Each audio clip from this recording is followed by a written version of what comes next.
Okay, so something that I've had to be in my bonnet about for a while, which is not a short list, but comes up time and again, is the idea of training for failure. And that is not the fact that you don't have a plan B. That is the fact that people do drills and they train specifically to teach themselves to fail. And I see that happen quite a bit. So anybody want to kick off with that one? Rather than me talking. Yeah, if you like. I mean, we talked about this before, haven't we? Mm-hmm. And the example probably given, if anyone knows the start, pretty much all of our Heian, Nidan, Mm-hmm. Binan, Shodan drills, we're all pretty much doing the same thing where you're sort of covering and crashing. Yeah. And we talked about it at the Bash a few years back, I think. Yeah, I did a session. And a lot of people are going, okay, so you crash in. And I've got a whole set of drills of what happens after that. Yes. However, a lot of people are like, right, well, that hasn't worked. What are you doing now? And then you do this, and there's a 4 or 5 step thing, and it's only the last one they worry about or concentrate on. Yeah. Yeah, and that's precisely the problem. Yeah. So when we do that, and again, it all comes down to having good training partners. So if you've got a training partner, sometimes the first thing will go in and they'll hit the deck straight away. Your brain's got to be receptive to these things working. Because if they're not working, as you just said, we are training to fail. And your brain will absorb that and it will think, well, this will never work. In which case you will never properly commit, and then it never will work, and it'll be a repeating cycle till you get your ass kicked. Yeah.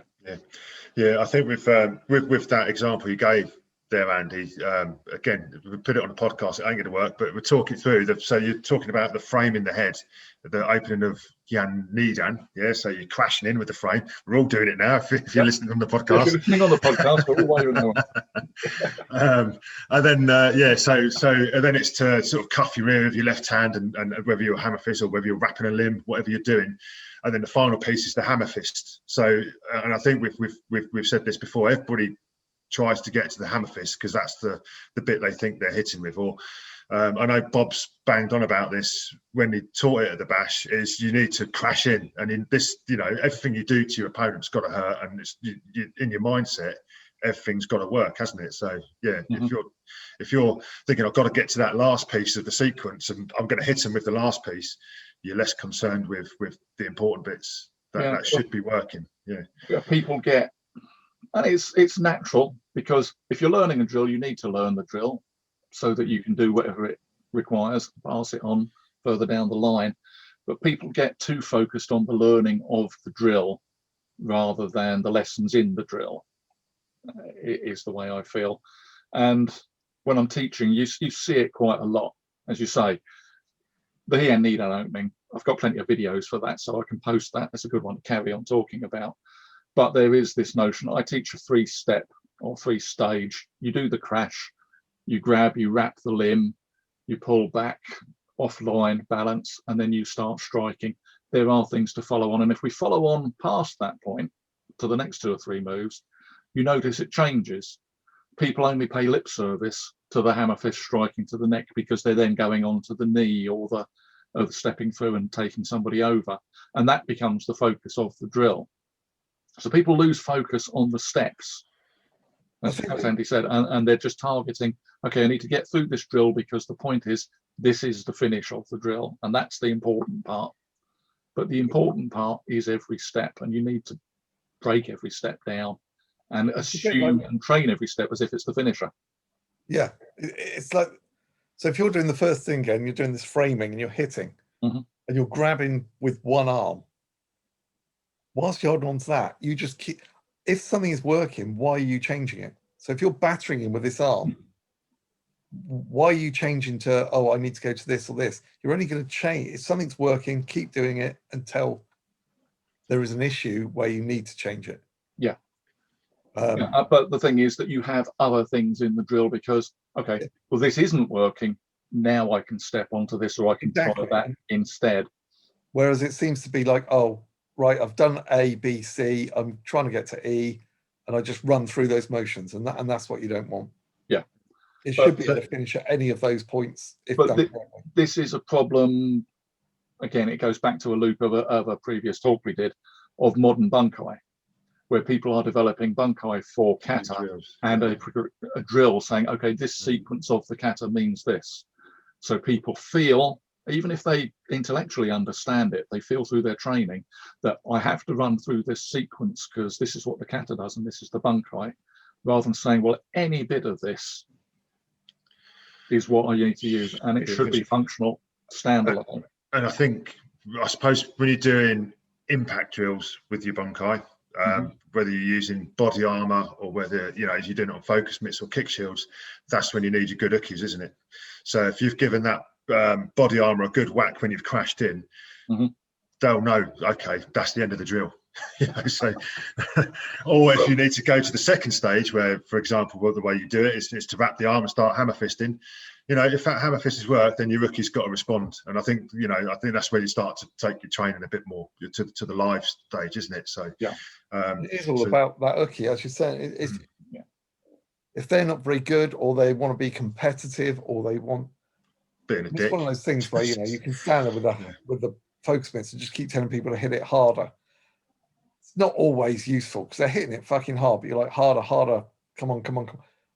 They don't need to hear that all the time. Sometimes they need to know that that punch is fucking good. And again, it depends who, you know, what is that student like? What part of their development are they at? They need to actually feel that things work. Because if you're always telling them it's not good enough, they'll start believing it's not good enough, and they'll believe none of this works. And sometimes it will. Yeah, so already, I suppose, when you're hit harder, you know, that's shot. You're building in failure into their mind, aren't you? You know, in their I hit it as hard as I could, and it's not good. It's not good enough. Yeah, so you're teaching failure, or you're teaching training. Putting failure into their mind. And I don't know how long we got on this, but I think a lot of drills tend to start from a position that you're failing already as well. You know, so it's always you're often on the back foot, which is not a bad thing, because, you know, if your awareness and your you know, has failed you and you are on the back foot, but, you know, we should have good awareness. We should have be able to spot a threat ahead of it actually happening. So we're always on the front foot. So, you know, I think that training for failure is often looked at, you're on the back foot all the time as well. You have to have a plan for that, because, you know, if you can afford to be on the front foot, then you possibly should have not even been in that situation in the first place. Unless your job specifically requires you not to back away and not to walk away. So again, it's a thing I've done with my drills, and I'm talking about, well, you shouldn't train for failure, but one of the things I did with my guys with my He and Nidan drill was we trained it quite a lot. I've seen them use it. I've seen it use it in live play when I've come up to your place, Brian, and I'm thinking, that's gone in. They're using bits of that and it works really effectively. But then I did a specific session on breaking that drill completely and showing them why it just didn't work if you're caught on the hop.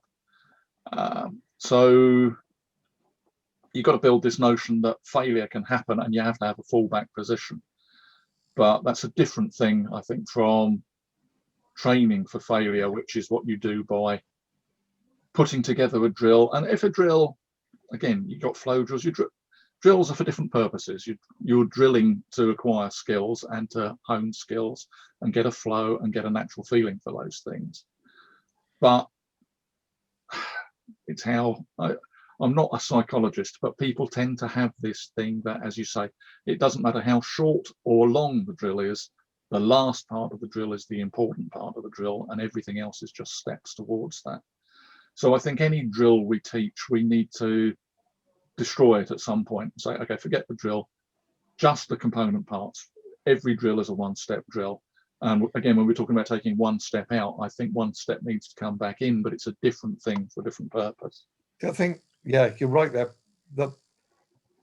The last movement is the most important. That's the whole point, because that's when it finishes, and that's when you've succeeded or triumphed or escaped or whatever. Yeah. However, all of the parts of the drill should be able to be the last part of the drill. Well, that's it. The last movement can be the first movement. Yeah. Exactly. Yeah. So if you've got